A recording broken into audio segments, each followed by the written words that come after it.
mientras millones de familias en Burkina Faso morían de hambre. Los miserables en París brindaban por su destrucción. No fue un desastre natural, sino una conspiración cruel y despiadada. El plan asfixiar a toda una nación sin disparar un solo tiro. Pero no contaban con él.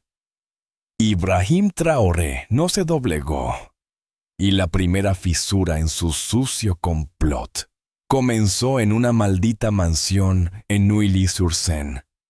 En una mansión silenciosa en Neuilly-sur-Seine, lejos del polvo rojo del Sahel, las copas de cristal tintineaban con arrogancia.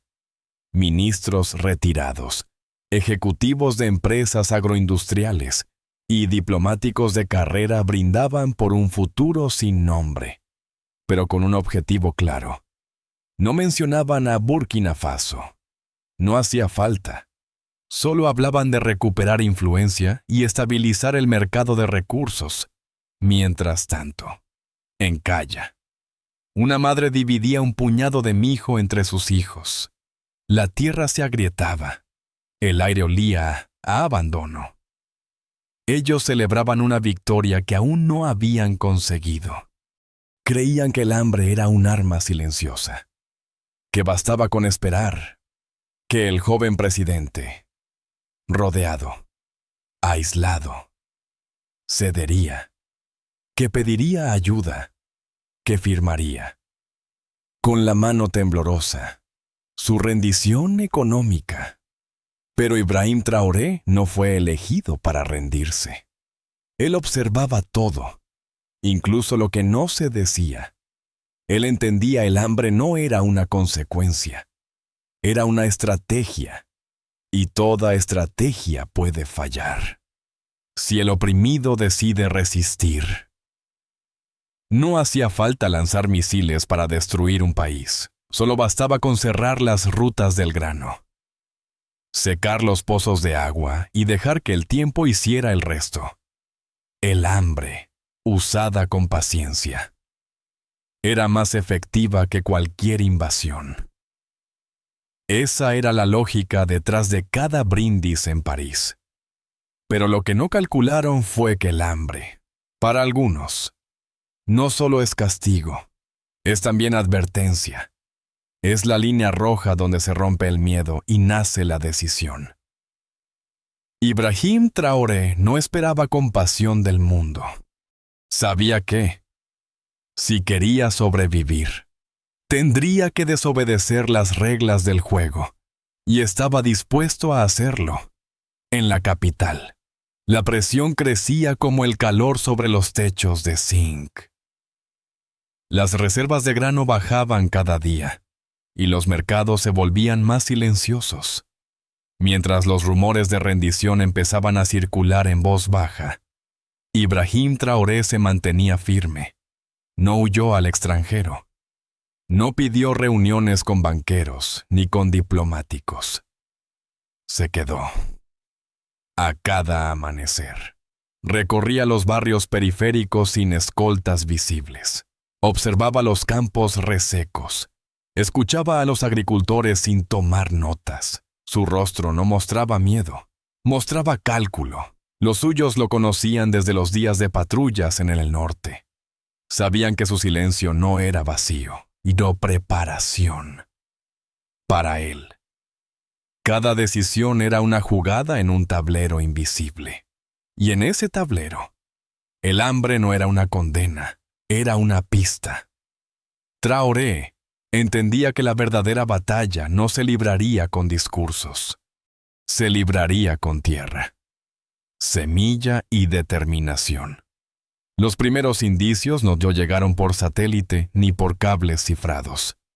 Llegaron en sacos vacíos, en almacenes cerrados sin razón aparente, en mercados donde, de un día para otro, los precios del mijo y del sorgo se habían multiplicado por 5. Las cooperativas locales no entendían lo que pasaba. Había cosecha, pero no había comida. El servicio de inteligencia, recién reorganizado bajo la orden directa de la presidencia, Cruzó datos de exportación, movimientos bancarios y cambios súbitos en permisos aduaneros.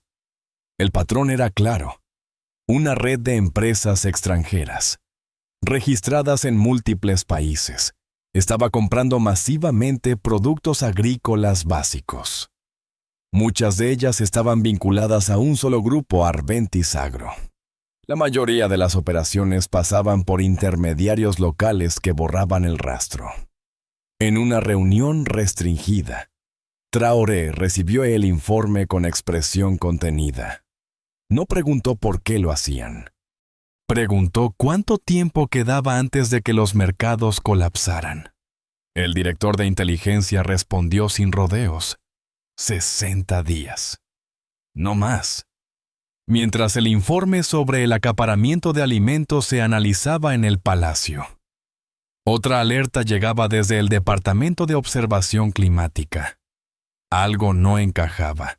Durante semanas, los agricultores reportaban cielos despejados incluso en plena temporada de lluvias. No era la primera sequía que vivía el país, pero esta tenía una precisión quirúrgica. Los datos satelitales mostraban patrones anormales. Las nubes se formaban con normalidad sobre el oeste del país, pero desaparecían de forma repentina al acercarse a la región de Calla. Las imágenes térmicas revelaban ráfagas de calor en zonas donde no se registraban incendios. El fenómeno no seguía ninguna lógica meteorológica natural. Los técnicos compartieron los registros con expertos internacionales, quienes confirmaron sus sospechas en voz baja. Alguien, en algún lugar, estaba manipulando las condiciones atmosféricas. Todo apuntaba a un punto emisor localizado en el norte de Ghana, cerca de una antigua base militar abandonada. Cuando Traoré escuchó el análisis, no mostró sorpresa. Solo ordenó que duplicaran el monitoreo. Para él, el clima no se había vuelto loco. Alguien lo estaba conduciendo. ¿Y si el cielo se había convertido en arma? Burkina Faso tendría que aprender a sembrar incluso bajo cielos enemigos.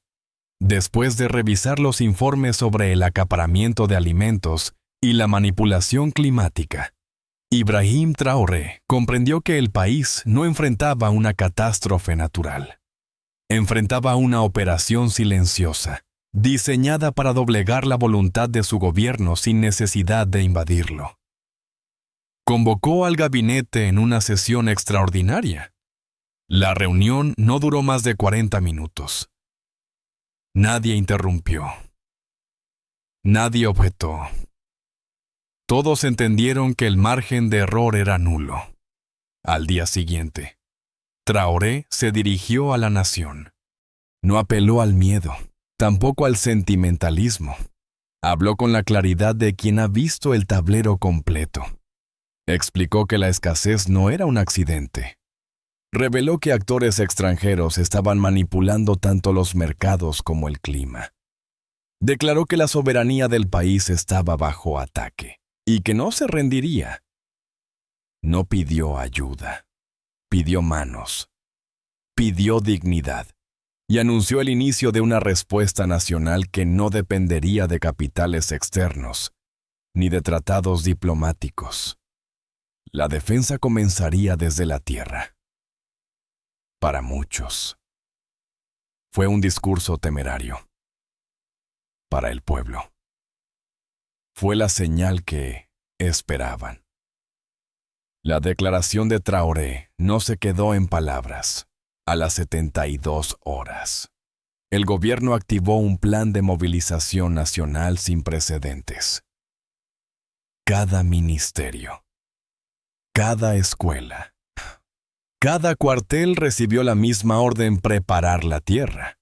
Los patios de los colegios se convirtieron en huertos. Los jardines de los hospitales fueron arados. En la explanada frente al Palacio Presidencial, los soldados reemplazaron las ceremonias por trabajo de campo. Ibrahim Traoré, sin escoltas ni cámaras. Empuñó una azada y abrió el primer surco en la tierra seca. El gesto no fue simbólico, fue una instrucción directa. Las emisoras de radio locales difundieron listas de semillas tradicionales adaptadas al clima árido. Las redes comunitarias organizaron bancos de herramientas. Nadie quedó excluido, ni los funcionarios, ni los comerciantes, ni los estudiantes. El país entero entendió que ya no era cuestión de esperar ayuda, era cuestión de sembrar para sobrevivir. Los niños aprendieron a distinguir el mijo real del modificado. Las mujeres mayores enseñaron técnicas de siembra enterrada, heredadas de generaciones anteriores. La ciudad cambió de sonido. Ya no se oían bocinas ni discursos, solo el roce de las manos contra la tierra. Traoré no dio discursos durante esos días. No lo necesitó. Su presencia en el campo hablaba más que cualquier palabra. La resistencia había comenzado. Y esta vez, la primera trinchera era el suelo.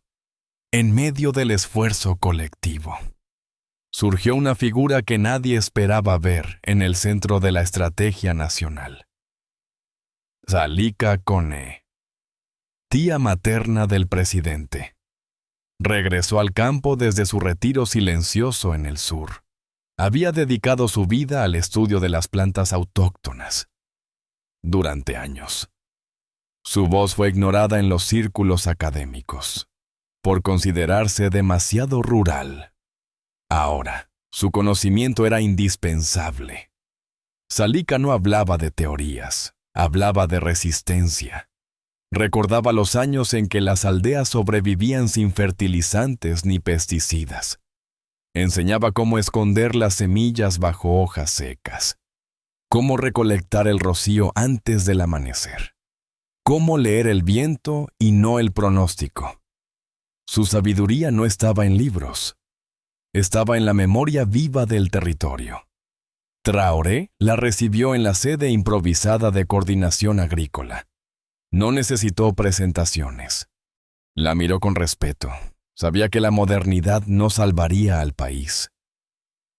Serían las raíces las que lo harían. Salika aceptó el desafío sin ceremonia. Organizó talleres. Formó brigadas de siembra comunitaria y recuperó variedades de grano que nadie había sembrado en décadas. Bajo su guía, el país no solo volvió a sembrar, volvió a recordar. El avance inicial fue rápido. En pocas semanas, miles de parcelas urbanas y rurales comenzaron a mostrar brotes verdes. El entusiasmo se contagiaba. La tierra respondía. Pero la alegría duró poco. En el norte, varios agricultores reportaron que sus semillas no germinaban. Al analizarlas, los técnicos encontraron hongos de laboratorio. No era una contaminación accidental. Alguien había intervenido el suministro. En otras regiones, el agua de riego mostraba residuos de sustancias inhibidoras del crecimiento. Las fuentes eran naturales, pero la alteración era artificial. Las brigadas comunitarias también comenzaron a recibir amenazas anónimas. Algunos líderes locales desaparecieron sin dejar rastro. Los rumores se propagaban más rápido que las cosechas. En redes internacionales, periodistas alineados con potencias extranjeras ridiculizaban la campaña. Decían que el presidente cultivaba ilusiones, que confundía ideología con nutrición, que su plan era folclore disfrazado de estrategia. Traoré no respondió a las provocaciones. Tampoco ordenó represalias. Solo reforzó la seguridad en los puntos críticos y redobló el apoyo logístico. Sabía que los ataques no eran signos de derrota. Eran señales de que la estrategia había tocado un nervio sensible. Burkina Faso estaba haciendo algo que no se esperaba resistía con raíces. y eso incomodaba más que cualquier discurso. Cuando las primeras cosechas fueron saboteadas, Traoré comprendió que la tierra sola no bastaría. El enemigo jugaba en varios frentes, y él debía responder en todos. Ordenó abrir un archivo clasificado que solo unos pocos conocían. En su interior había planos, coordenadas y registros de una antigua base militar subterránea construida durante la ocupación francesa, la instalación, ubicada en las afueras de Tambao. Había sido cerrada oficialmente hacía décadas. En realidad, nunca fue desmantelada del todo. El convoy partió de madrugada, sin escoltas visibles. Solo ingenieros, técnicos y un grupo reducido de oficiales leales. El camino estaba oculto entre formaciones rocosas, lejos de cualquier señal. Al llegar Traoré, descendió el primer tramo sin decir palabra. Sabía que no había vuelta atrás. La base, cubierta de polvo y silencio, conservaba aún la estructura intacta. Los generadores podían volver a funcionar. Los túneles tenían espacio suficiente para laboratorios. Todo lo necesario estaba allí, bajo tierra, esperando propósito. Traoré no buscaba un refugio. Buscaba un lugar para empezar una contraofensiva. En ese momento, nació lo que más tarde se conocería como el Proyecto Amanecer. La base ya no era solo un recuerdo del pasado colonial. Bajo el mando de Traoré, se convirtió en un laboratorio viviente. Pero ningún laboratorio funciona sin mentes capaces. Por eso, el presidente activó una red de contactos discretos. No buscó títulos internacionales ni premios académicos. Buscó compromiso. Uno a uno, fueron llegando jóvenes investigadores de origen africano formados en universidades de Cuba, Irán y Zimbabue. Muchos habían regresado al continente con ideas, pero sin espacio. Ahora tenían ambos. No llevaban trajes ni corbatas, llevaban cuadernos gastados, mochilas llenas de semillas y laptops con software libre. Traoré los recibió sin discursos. Solo les mostró la sala vacía y dijo lo esencial. Aquí construiremos algo que no puedan destruir desde el cielo. Los científicos comprendieron. No se trataba solo de investigar. Se trataba de resistir con inteligencia. Comenzaron los estudios sin cámaras, sin anuncios oficiales. Analizaron suelos, diseñaron híbridos, modelaron climas artificiales. Cada hallazgo se registraba a mano y se duplicaba en papel. Por si las redes fallaban, no buscaban rendir cuentas a nadie fuera del país. Su objetivo era claro: crear una semilla capaz de sobrevivir donde la manipulación había convertido la tierra en enemigo. Mientras los científicos avanzaban bajo tierra, en la superficie comenzaban a probarse nuevas formas de cultivar sin ser vistos. No podían depender de los métodos tradicionales. Cada metro cuadrado visible podía ser monitoreado por satélite. Cada parcela regular podía convertirse en blanco. Los agricultores más experimentados, liderados por Salika Kone, organizaron redes de siembra dispersa, en lugar de grandes extensiones. Usaron patrones rotativos y asimétricos. Las semillas se escondían bajo hojarasca. Las raíces se guiaban hacia el agua recolectada del rocío. La siembra se realizaba de noche, sin maquinaria, solo con manos y linternas cubiertas. Los mapas se dibujaban a mano y se memorizaban. Las ubicaciones de cada microparcela se compartían por mensajeros de confianza. La tierra volvió a convertirse en lenguaje secreto. Cada colina, cada sombra, Ofrecía refugio a una semilla.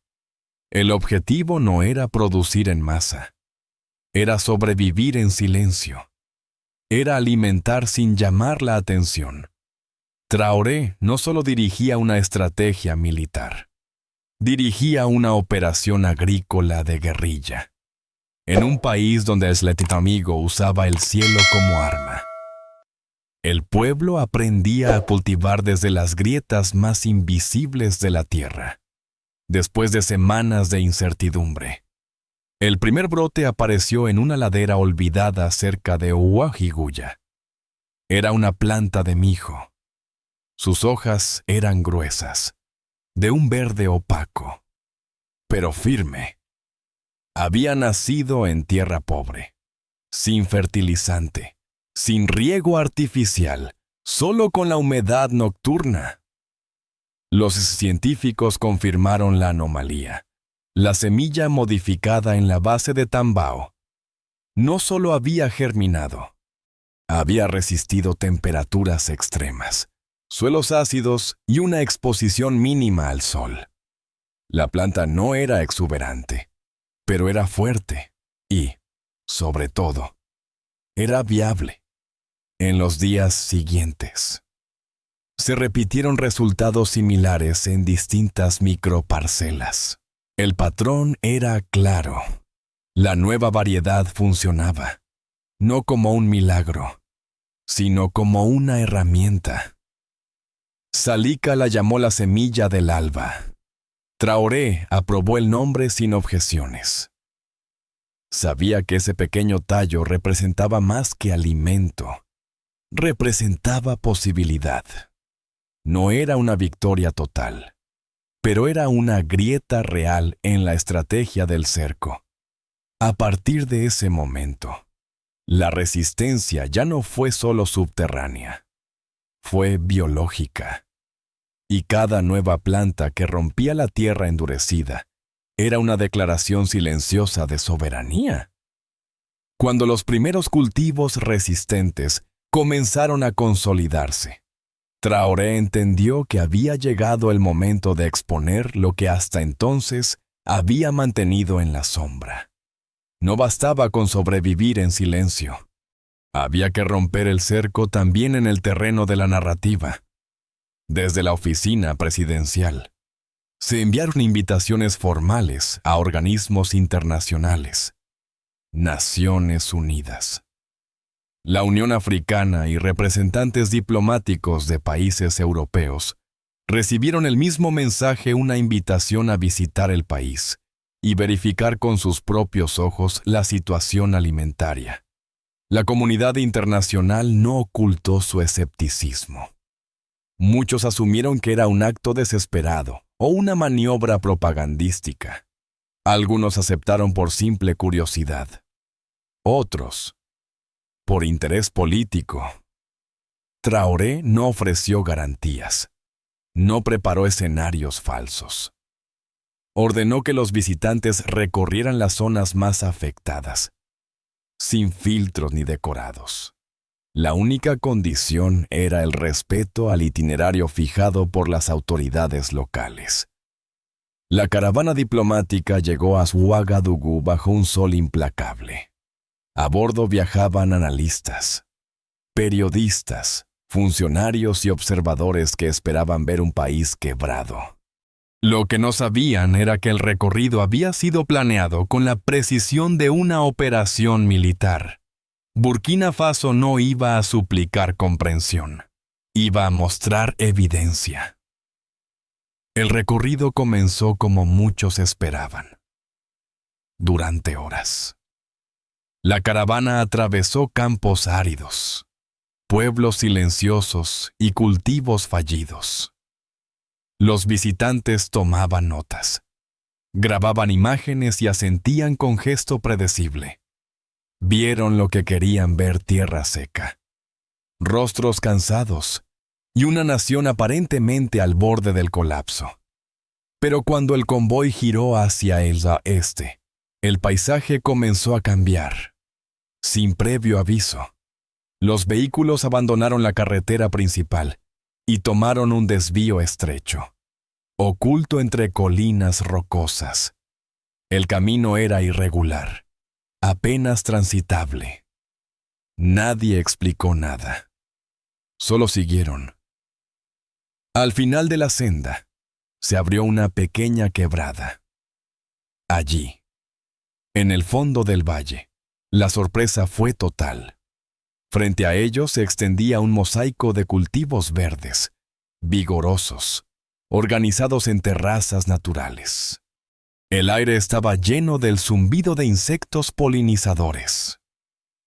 Entre los surcos caminaban campesinos que no fingían, no actuaban, trabajaban. Las plantas crecían sin sistemas de riego visibles. Las hojas eran gruesas, resistentes, adaptadas a un clima que nadie creía cultivable. Los observadores no entendían cómo aquello era posible. Algunos dudaban de sus propios ojos. Otros, en silencio, apagaban sus grabadoras. Ningún representante del gobierno explicó el fenómeno. No hubo discursos ni folletos. Solo una frase, escrita en una tabla de madera junto a un brote florecido.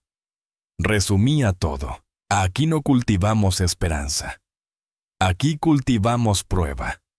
Horas después del recorrido, los delegados fueron convocados a una sala sencilla instalada en un antiguo almacén agrícola. No había banderas, no había cámaras, solo una pantalla y una carpeta sobre cada asiento. Traoré ingresó sin anunciarse. Caminó hasta el frente con paso firme. No dio la bienvenida. No buscó aplausos. Solo conectó un proyector y empezó a mostrar imágenes trayectorias de nubes interrumpidas por patrones anómalos. Registros de temperatura manipulada. Rutas logísticas de exportación masiva de alimentos en semanas clave. Cada gráfico tenía una fuente. Cada documento estaba firmado. No eran teorías. Eran pruebas. El presidente no acusó a ningún país en particular. Tampoco pronunció amenazas. Solo formuló una verdad que resonó más fuerte que cualquier condena. No combatimos al clima. Combatimos a quienes lo usan como arma. El silencio de los presentes fue la confirmación más clara. Nadie se atrevió a negar lo evidente. La presentación de Traoré no se quedó dentro de las paredes del almacén. En cuestión de días, los documentos comenzaron a circular en foros académicos, medios alternativos y redes diplomáticas. Las imágenes satelitales coincidían. Los registros de exportación también. Incluso los análisis del suelo. Y no solo con Burkina Faso. Desde Níger llegaron informes similares. Agricultores de zonas fronterizas denunciaron la pérdida inexplicable de humedad en sus suelos. En Mali, antiguos reservorios de agua se habían evaporado sin razón técnica. En Chad, los precios del sorgo se habían disparado semanas antes de una cosecha que nunca llegó. Los gobiernos comenzaron a comparar datos. Lo que antes parecían tragedias aisladas, ahora formaban parte de un patrón. Las coincidencias eran demasiado precisas. El silencio institucional. Imposible de sostener. Varios líderes africanos rompieron filas con los organismos multilaterales y exigieron una investigación independiente. Organizaciones de la sociedad civil convocaron marchas en apoyo a Burkina Faso. La etiqueta soberanía climática se volvió tendencia global. En un continente acostumbrado a recibir soluciones importadas, por primera vez una pequeña nación marcaba el ritmo. Traoré no había solo defendido su país, había encendido una llama. Y esa llama ya no podía apagarse.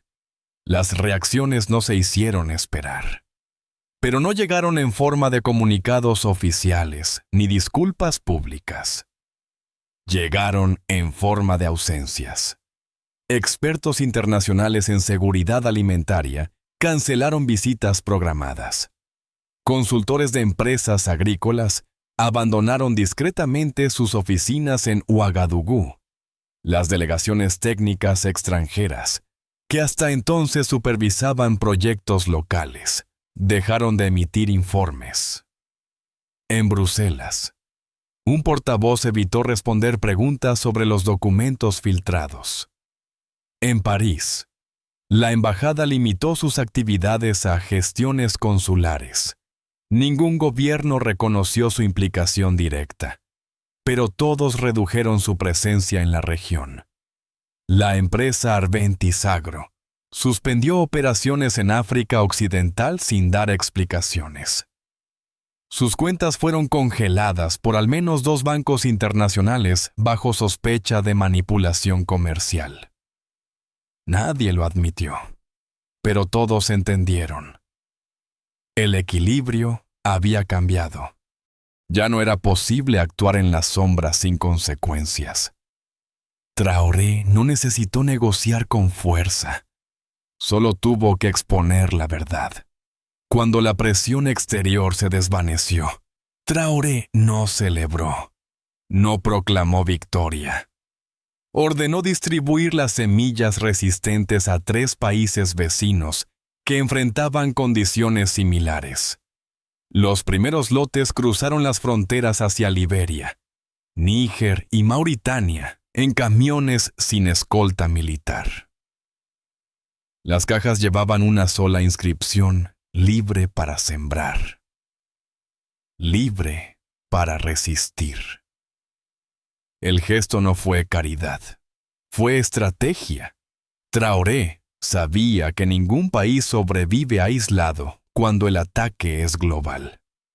Al compartir la semilla, compartía también el mensaje: África no debía competir por sobras. Debía construir su propia soberanía desde la raíz. Burkina Faso.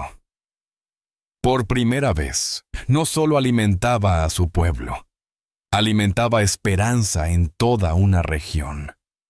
Meses después de la última cosecha compartida, la sede del gobierno ya no tenía aspecto de fortaleza. Las vallas de hierro habían sido reemplazadas por cercas vivas de flor de hibisco. El patio central, donde antes desfilaban tropas, ahora albergaba hileras de maní y calabazas trepando sobre estructuras de bambú. Traoré recorría el jardín cada mañana. Sin prisa. Saludaban los jardineros. Preguntaba por la humedad del suelo. Tocaba las hojas con cuidado. Allí no se hablaba de estrategia ni de geopolítica. Solo se escuchaban abejas y pasos lentos sobre tierra firme. Los visitantes internacionales que llegaban por asuntos de Estado encontraban primero un huerto, no una alfombra roja. Algunos lo consideraban excentricidad. Otros entendían el poder. En aquel país ya no se medía por uniformes ni discursos, se medía por lo que era capaz de hacer crecer. Y en el centro exacto del jardín, entre sombras y brotes nuevos, florecía un árbol joven que nadie se atrevía a tocar. Había nacido solo, sin permiso, como la resistencia, al final de una tarde sin viento. Ibrahim Traoré se sentó en una banca de madera bajo el árbol joven del jardín presidencial. A su lado, Salika Koné colocó una cesta con semillas secas. Sus manos, arrugadas por los años y el trabajo, aún conservaban la precisión de quien sabe cuándo sembrar y cuándo callar. Durante unos minutos, ninguno habló. Solo miraron cómo el sol descendía lentamente sobre los cultivos. La tierra, húmeda y tranquila, respiraba. Salika rompió el silencio con una pregunta simple. ¿Sabes por qué tu abuelo siempre llevaba una bolsita de semillas en el bolsillo? Incluso en la ciudad Traoré negó con suavidad. No conocía la respuesta, porque él decía que un hombre que guarda semilla nunca está perdido, solo está esperando la próxima lluvia. El presidente no respondió, solo asintió con los ojos fijos en la cesta. Allí había más que granos, había historia, memoria y futuro. Esa noche, Ibrahim no firmó decretos, no dictó discursos. Solo ayudó a su tía a enterrar las primeras semillas de la próxima estación. Meses después, el gobierno inauguró el Banco de Semillas de Soberanía Africana en un antiguo hangar restaurado al norte de Ouagadougou. No se trataba solo de preservar especies, se trataba de blindar el futuro. Cada muestra era clasificada, almacenada y compartida con países que buscaban independencia agrícola real. Traoré no quiso que el edificio llevara su nombre. Pidió que se llamara simplemente Raíz. Desde allí partían pequeñas bolsas etiquetadas con coordenadas, estaciones de siembra y una frase impresa en tinta natural. Si puedes sembrar, puedes resistir. Una mañana, mientras caminaba por los pasillos del banco, el presidente se detuvo frente a una vitrina. Dentro había una sola semilla, grande, áspera, sin brillo. La ficha técnica indicaba que había sobrevivido a las peores condiciones del proyecto. Traoré sonrió con calma. No pensó en victorias ni en venganza. Pensó en lluvias futuras, en niños corriendo entre campos y en pueblos que ya no esperarían permiso para florecer. Porque al final, la resistencia más fuerte no se entierra con los muertos, se siembra con los vivos. Porque al final, la resistencia más fuerte no se honra con monumentos, se siembra con los vivos. Para que nunca deje de florecer. Gracias a todos por ver este video. Por favor, deja un comentario y cuéntame qué piensas sobre esta historia. No olvides darle like y suscribirte para ver más contenido increíble en mi canal. No olvides darle like, dejar tu comentario y suscribirte para más historias inspiradoras de crecimiento personal y empoderamiento.